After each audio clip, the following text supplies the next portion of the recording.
He texted me, after everything, asking me to dinner. Can you believe the absolute nerve? My boyfriend Tobias just asked me out tonight because he has something important to tell me. And I'm sitting here staring at my phone, wondering if he's lost his damn mind. Because this is the man who sent me a shirtless selfie from another woman's bed just days ago, all to prove some twisted point about trust. Yeah, that Tobias. Honestly, after the last 3 weeks of this absolute insanity, I'm starting to think he's either completely delusional or this is some elaborate test to see how much disrespect I'll actually tolerate. Maybe it's both. My head is spinning and I need to lay this all out just to make sense of it myself. And seriously, you guys, tell me if I'm crazy, or if Tobias has completely obliterated every single boundary in our relationship. So let's back up. It all started about 3 weeks ago. Tobias came home from work, casual as can be, and mentioned that his friend Andrea was having some roommate drama. Her roommate bailed with 2 weeks' notice, leaving Andrea freaking out about making rent. Totally normal friend crisis, right? My first thought was, okay, how can we help? I was ready to be supportive, suggest some roommate finding apps, maybe even help her post on social media. But then Tobias, without a shred of irony, drops this bombshell on me like it's the most reasonable thing in the world. He was going to stay at Andrea's place for a few weeks to help her with rent while she found someone new. Just like that. No discussion, no how do you feel about this, babe? Just a straight-up announcement that my boyfriend was essentially moving in with another woman. I actually laughed. I mean, who does that? Who announces they're moving in with a female friend and expects their girlfriend to just smile and wave? But Tobias wasn't laughing. He just stared at me like I was supposed to be impressed by his generosity. When I finally managed to tell him I wasn't comfortable with that arrangement, he got this incredibly condescending look on his face. You're being selfish, he said. Selfish? Like wanting my boyfriend to not live with another woman makes me some kind of terrible person. He then launched into this whole spiel about how if I trusted him, this wouldn't be an issue, and that my reaction was showing my true colors. I tried to explain calmly that this wasn't about trust. This was about boundaries. This was about respect. I told him that most couples, regardless of how much they trusted each other, would not be okay with this kind of setup. But Tobias kept circling back to this narrative that I was being controlling and insecure, as if those were dirty words that should make me back down and apologize. The argument went on for hours. He brought up random examples of times I'd been friendly with male coworkers, or when my ex Brian had texted me about some old stuff at my place. He genuinely acted like those situations were somehow equivalent to him literally moving in with another woman. The mental gymnastics were honestly impressive, and frankly exhausting. What really got to me was how he kept framing Andrea's situation, like she was some helpless victim who would end up homeless without his personal intervention. This woman is 25, has a decent job, graduated college. She's not helpless. There are a million ways to handle roommate issues that don't involve my boyfriend moving in to play house with her. But according to Tobias, I was heartless for suggesting alternatives. Every solution I proposed was shot down because, apparently, nothing could possibly work except him personally saving the day by becoming her temporary live-in roommate. The hero complex was unreal. And then I found out the worst part. Andrea knew all about our fights. Tobias had been discussing our relationship problems with her, getting her input on how to handle my supposed trust issues. The fact that they were analyzing my behavior and strategizing about our relationship behind my back made my blood absolutely boil. Still, I held my ground.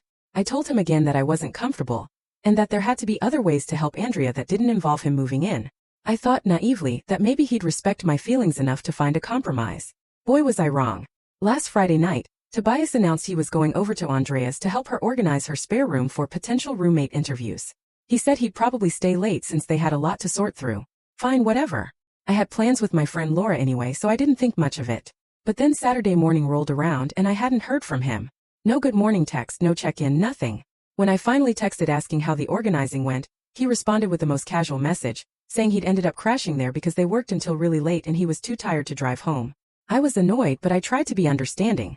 Maybe they really had worked late and it was a practical decision. But then around noon my phone buzzed with a notification that made my blood run cold. It was a selfie from Tobias, in Andrea's bed, shirtless, with the caption, "Some people trust, some people don't." I stared at that picture for a solid 5 minutes, my mind struggling to process what I was seeing. My boyfriend had spent the night at another woman's place, woke up in her bed, and decided the appropriate response was to send me a photo proving it, with some smug, passive-aggressive caption about trust. The audacity was breathtaking. Like, who does that? Who thinks sending their girlfriend a shirtless selfie from another woman's bed is going to prove a point about trust? It was like he was deliberately trying to push every button I had. I called him immediately. He answered on the first ring, sounding way too cheerful. When I asked what the hell he thought he was doing sending me that picture, he had the nerve to act confused. He said he thought I'd appreciate him being transparent about where he was instead of hiding it. Transparent? Taking a selfie in another woman's bed is transparency, and not a deliberate provocation? The conversation escalated quickly from there. I told him that sending that picture was disrespectful, hurtful, and that spending the night at Andrea's place crossed a massive line for me. But instead of apologizing, instead of showing any understanding of why I was upset, he doubled down. He said I was proving his point about not trusting him, and that if I was secure in our relationship, I wouldn't be making such a big deal about him helping a friend. He actually had the audacity to say that my reaction was exactly why he needed to reconsider our relationship dynamics. That's when it hit me. This wasn't just about Andrea's roommate situation anymore. This was about Tobias testing how much he could get away with, seeing how far he could push my boundaries before I'd finally snap. And honestly, he was about to find out. By the way, if you're still with me, if your jaw is still on the floor like mine was, make sure to hit that subscribe button because trust me, it only gets wilder from here. But the real kicker came Sunday evening. I got a Facebook message from Andrea herself. I'd never spoken to this woman directly in my life, but apparently, she felt entitled to insert herself into our relationship drama. Her message was short and incredibly condescending.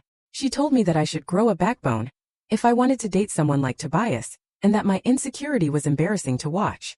She actually said Tobias deserved someone who could handle him having female friends without creating drama. I screenshotted that message so fast it wasn't even funny.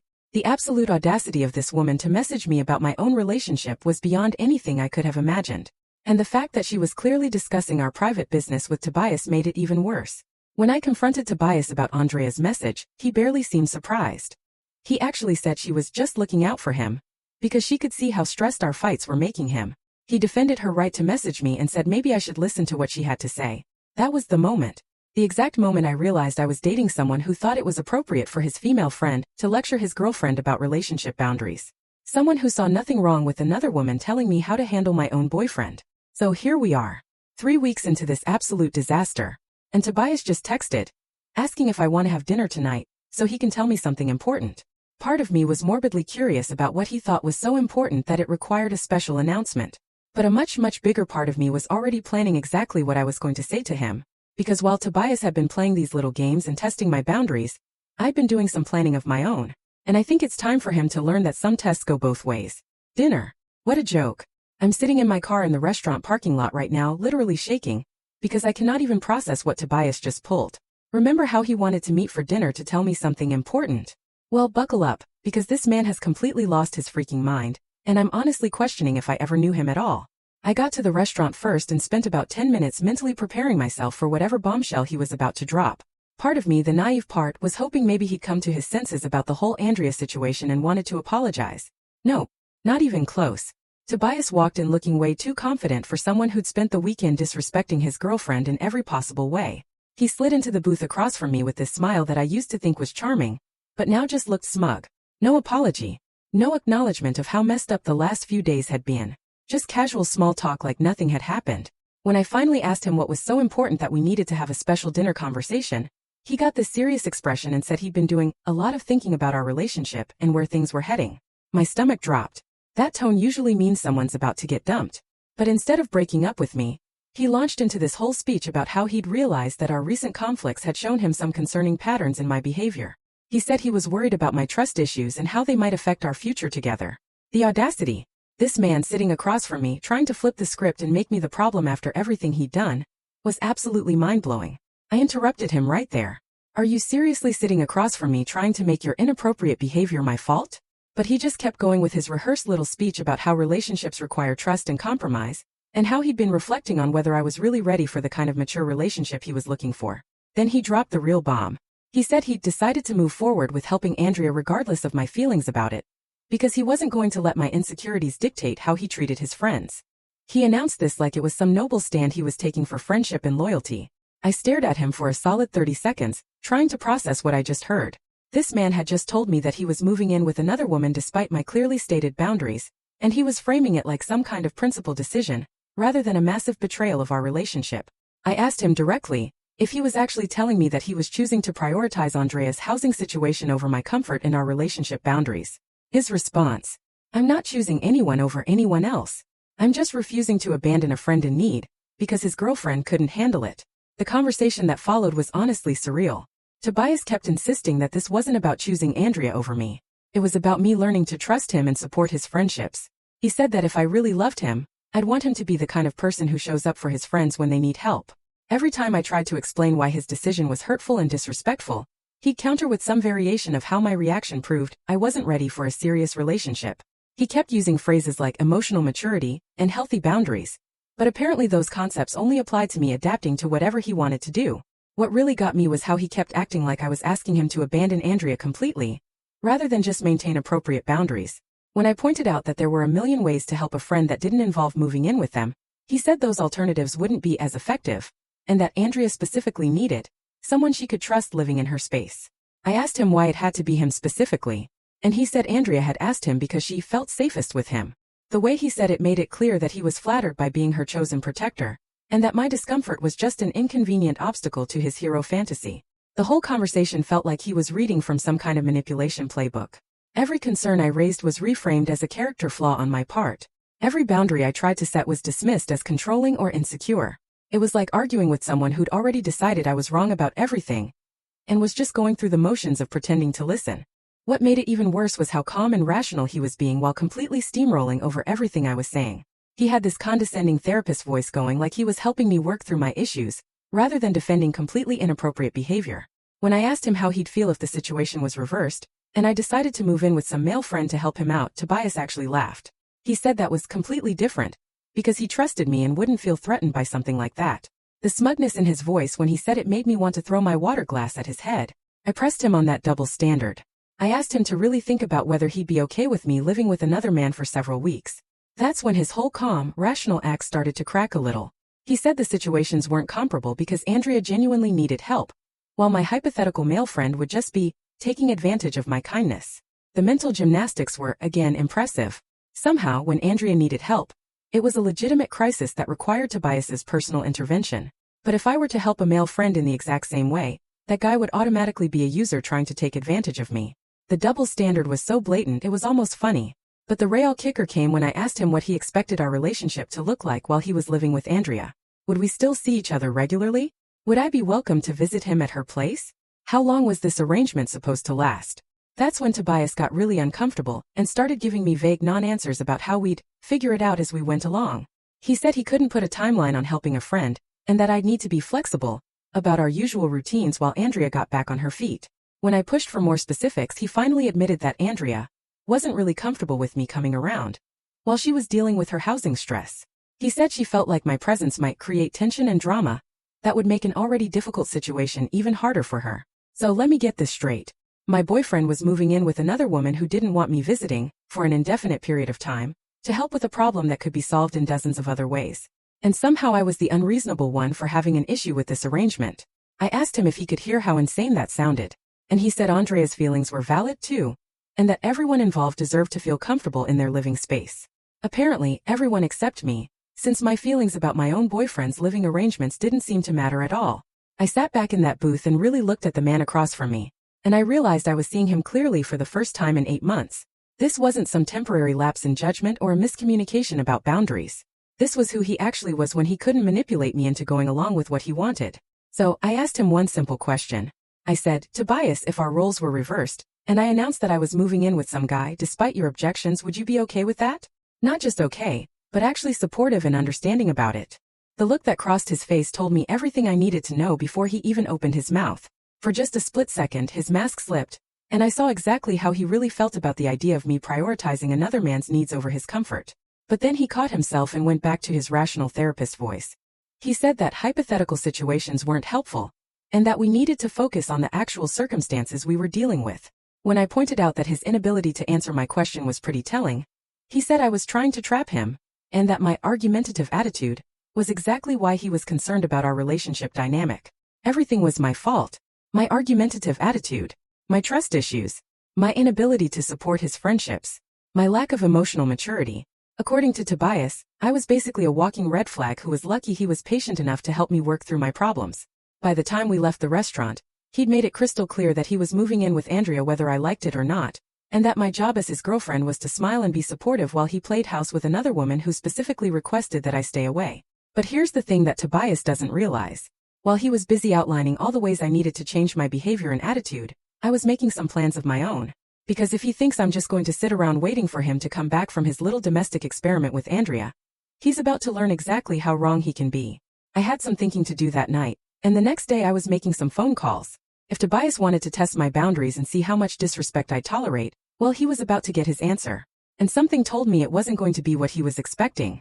The gloves were officially coming off. You guys, I am having way too much fun with this situation. And honestly, watching Tobias dig himself deeper into this hole, while thinking he's being so clever, has become my new favorite entertainment. If he wants to play games and test my boundaries, well, two can definitely play that game. So remember how I said the gloves were coming off? Well, I spent Wednesday making some calls and setting things in motion. And let me tell you, I've been having an absolute blast watching this whole thing unfold. Wednesday night, Tobias texted me this casual little announcement about packing his stuff to move into Andrea's place over the weekend. No discussion, no checking in, just this matter-of-fact message like he was telling me he picked up dry cleaning. The audacity was impressive, but it also gave me the perfect opportunity to start having some fun. Instead of getting upset or arguing with him, I responded with, "That's nice, honey. Make sure you pack your toothbrush. Wouldn't want Andrea to think you have bad hygiene when you're playing house together." The passive-aggressive sweetness was chef's kiss perfect. He called me within 10 minutes, clearly confused by my response. When he asked why I was being sarcastic, I told him I wasn't being sarcastic at all. I was just being supportive of his new living arrangement with his female friend. The way I said supportive made it clear I was mocking him, but he couldn't quite call me out on it. That phone call was honestly hilarious. Tobias kept trying to bait me into an argument about boundaries and trust, but I just kept responding with these sweet, understanding comments that were obviously sarcastic but technically supportive. Every time he'd explain why his decision was reasonable, I'd say something like, "Oh, absolutely. That makes perfect sense. I'm sure Andrea really appreciates having such a caring roommate." By the end of the call, he was clearly frustrated that I wasn't giving him the dramatic reaction he was expecting. He actually asked me directly why I wasn't more upset, and I told him that I'd been doing some thinking and had come to some interesting conclusions about our relationship. When he pressed me for details, I just said we could discuss it later because I had some plans of my own to figure out. The confusion in his voice was absolutely delicious. He'd expected me to be begging him not to move in with Andrea, not making mysterious comments about my own plans. Thursday morning, I woke up to a string of texts from him documenting his packing progress, like I was supposed to care about the logistics of him moving in with another woman. He sent pictures of boxes and even asked if I wanted to help him load his car. The level of delusion was breathtaking. But instead of ignoring the messages, I decided to have some fun. I responded to each picture with increasingly ridiculous comments. When he sent a photo of his clothes packed up, I wrote, "Make sure you pack something nice for your dinner dates with Andrea." When he showed me his toiletries box, I said, "Don't forget condoms. You never know what might happen during those late-night movie sessions." The fact that he couldn't tell if I was being serious or mocking him made it even better. He kept sending confused responses asking what I meant, and I just sent back innocent emojis like I had no idea why he was confused. Thursday afternoon, I put phase 2 of my plan into action. Remember my ex, Brian, that Tobias had thrown in my face during our trust arguments? Well, I decided it was time for him to meet his match when it came to opposite-sex friendships. I texted Brian asking if he wanted to grab coffee and catch up, and his response was immediate and enthusiastic. When we met up, I told him all about Tobias's living situation with Andrea, and Brian's reaction was everything I'd hoped for. He was shocked and said he couldn't believe any guy would disrespect his girlfriend like that. But here's where it gets good. While we were talking, I started getting texts from Tobias updating me on his move-in progress. So I started reading them out loud to Brian, and we both started laughing about how ridiculous the whole situation was. Brian said he couldn't believe Tobias was actually sending me play-by-play updates about moving in with another woman, and that if he were my boyfriend, he'd be focused on making me feel secure, not some random female friend. That's when I got a brilliant idea. I asked Brian if he wanted to help me send Tobias a little message of my own. Brian was immediately on board, so we took a selfie together at the coffee shop and I posted it to my Instagram story with the caption, "Catching up with old friends who actually know how to respect boundaries." Within 20 minutes, my phone was buzzing with a call from Tobias. When I answered, he immediately asked who I was with and why I was posting cryptic Instagram stories. I told him I was just catching up with Brian, and that we'd been having a really interesting conversation. The jealousy in his voice was immediate and obvious. He started asking all these questions about why I was hanging out with my ex and what we'd been talking about. When I told him that Brian had been giving me some perspective on my current relationship situation, Tobias got this panicked edge to his voice. I stayed completely calm and said that since he was exploring new living arrangements, I figured I could explore reconnecting with old friends too. I could practically hear his brain short-circuiting on the other end. Friday morning, Tobias called to let me know he was officially moved in at Andrea's place, but his tone was way less cheerful than before. He kept asking about my plans for the day, and whether I was going to see Brian again. When I said Brian and I might grab dinner later, the silence on the phone was absolutely golden. Instead of his usual confident lecture about trust and friendship, Tobias started asking why I felt the need to spend so much time with my ex. I reminded him that he'd spent weeks telling me that opposite-sex friendships were totally normal, and that anyone who had a problem with them was just insecure. He tried to explain why my situation with Brian was different from his situation with Andrea, but every reason he gave just highlighted his own hypocrisy. When I pointed that out with fake innocence, he got even more flustered. That evening, Brian and I did go to dinner, and I made sure to document it thoroughly. We took pictures of our food, selfies at the restaurant, and I even posted a story of us sharing dessert with the caption, "When someone actually knows how to make you feel special." My phone immediately started blowing up with texts from Tobias, but I didn't respond until later that night. When I finally called him back, he immediately started interrogating me about my evening with Brian. I told him we'd had the most amazing time, and that it was so refreshing to be with someone who actually listened to me and cared about my feelings. I said Brian had been asking about my relationship and couldn't believe how Tobias had been treating me. The panic in Tobias's voice was absolutely delicious. He started insisting that Brian was probably just trying to manipulate me because he wanted to get back together, and that I was being naive if I couldn't see what was really happening. I laughed and said it was interesting that he was so concerned about another man's motives when he'd been lecturing me for weeks about trusting people and not being insecure. I asked him why he was suddenly so worried about my friendships when his own living situation was supposedly so innocent. Saturday, I decided to really turn up the heat. Brian and I spent the day together. We went to the farmer's market, walked around downtown, and just had this really natural, easy time together. I documented everything on social media, making sure to show how happy and relaxed I looked. Meanwhile, Tobias kept texting me asking what I was doing and why I wasn't responding to his messages. When I finally responded that evening, I told him I'd been having such a great day that I hadn't even looked at my phone. That night, when Tobias called, he was clearly agitated. He started lecturing me about how my behavior with Brian was inappropriate and disrespectful to our relationship. I told him I found it fascinating that he was suddenly so concerned about relationship boundaries when he'd been living with another woman all week. When he tried to explain the difference, I cut him off and said that Brian had been helping me gain some real perspective on what I deserved in a relationship. Sunday morning, I woke up to Instagram stories from Andrea showing her and Tobias's domestic routine. Making breakfast together, organizing closets, cuddling on the couch. But instead of getting upset, I screenshotted them and sent them to Brian with laughing emojis. Brian and I spent Sunday together too. And honestly, it felt amazing to be with someone who was actually focused on making me happy instead of prioritizing another woman's needs. We had this incredibly natural chemistry, and I found myself remembering why I'd been so attracted to him in the first place. When Tobias called Sunday night, I could tell he was getting desperate. He started asking directly if something was going on between me and Brian, and I told him that Brian had been showing me what it felt like to be someone's actual priority. The way Tobias's voice changed was everything I'd been hoping for. All his confidence and smugness just evaporated, and he started backtracking about his living arrangement and saying that maybe we needed to talk about finding some compromises. But I was having way too much fun to let him off the hook that easily. I told him that I'd been doing some thinking about what I really wanted in a relationship, and that spending time with Brian had been really eye-opening. When he asked what I meant by that, I said that Brian had reminded me what it felt like to be with someone who actually respected my feelings and made me feel valued. I said the contrast was honestly pretty stark.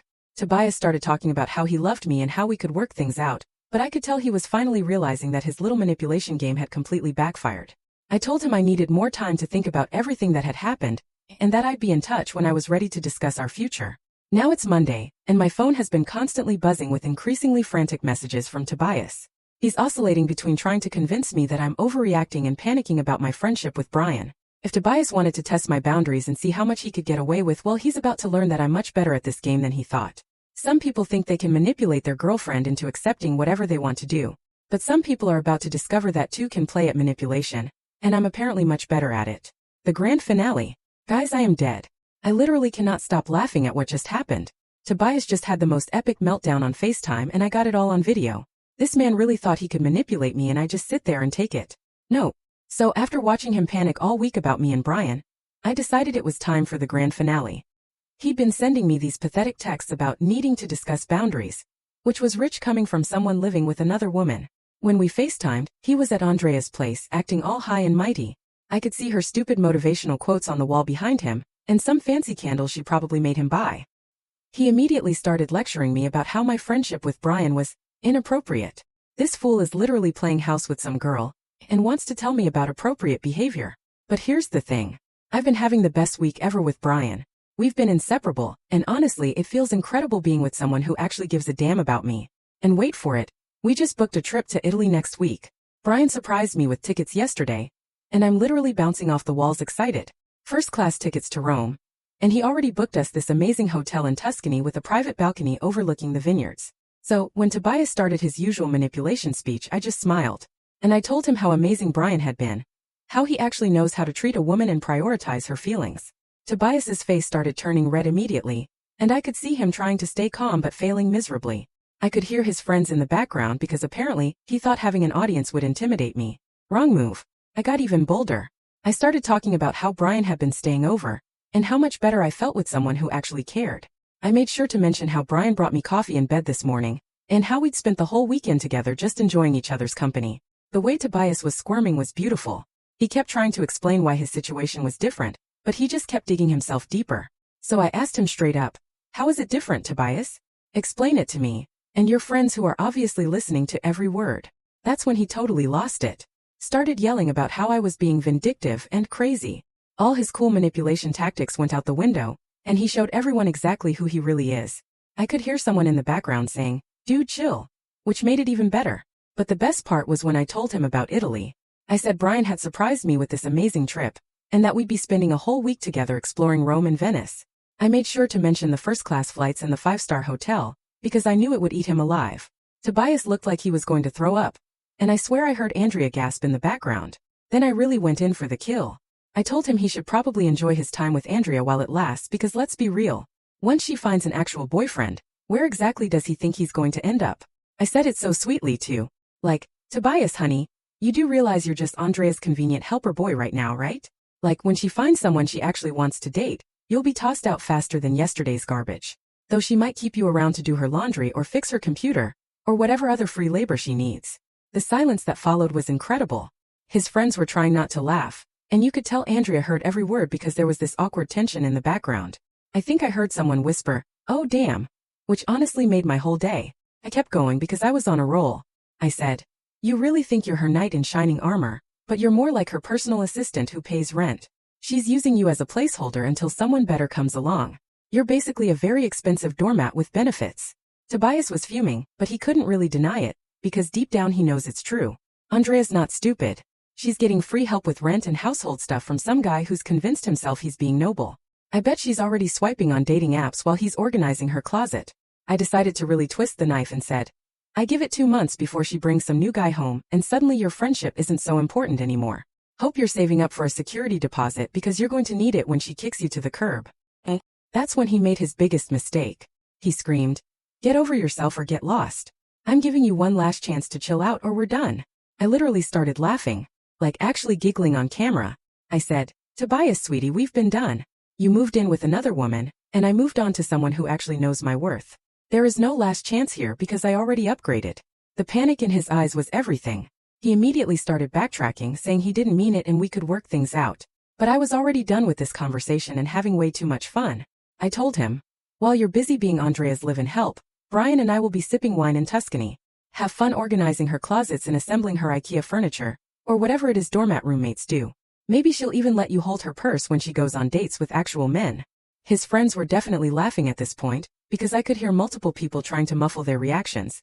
Andrea's voice came from somewhere off camera, sounding really annoyed, and I think she was telling everyone to be quiet. Then I hung up while he was still sputtering and trying to get his friends to stop laughing. My phone immediately blew up with texts from random numbers, because apparently, Tobias was grabbing everyone's phones trying to reach me. The desperation was honestly pathetic. He sent like 15 messages from different people's phones begging me to talk to him and saying he made a mistake. But then Andrea had the nerve to message me on Instagram, saying I should grow a backbone, and that my behavior during the call was embarrassing. This woman who's using my ex-boyfriend as a personal ATM and handyman wants to lecture me about embarrassing behavior. I screenshotted her message and posted it to my story with, "When your ex's sugar mama thinks she can give you relationship advice." And my friends went absolutely off in the comments.